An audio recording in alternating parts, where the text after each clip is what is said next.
Congratulations on surviving this course this long. We're coming out of the weeds now. We're coming out of the weeds of RDF and ontologies and properly formed XML syntax. And these last 2 units are going to be more high level. There will be less technical detail, less markup to write, more on the principles and approaches to how and why metadata is created the way it is.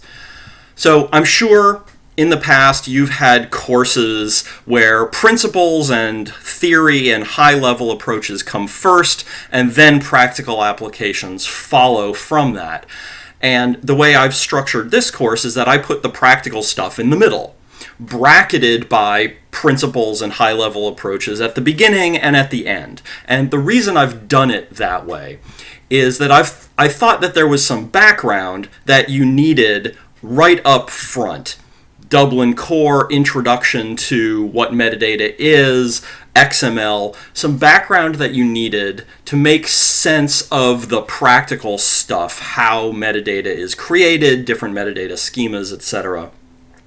But then I think it helps to double back, and the practical stuff that you've now picked up helps you to understand the rest of the principled higher level stuff. So these last 2 units will come out of the markup and ontologies that we've been looking at so far and look at metadata more broadly. And in this unit, we'll be talking about creating metadata, which of course we've talked about a bit already, but we'll be talking about creating metadata in a general sense. And I don't mean in the sense that we talked about in Unit 3 of building a metadata schema from scratch, from the ground up. What I mean is, where do the values that are assigned to elements come from?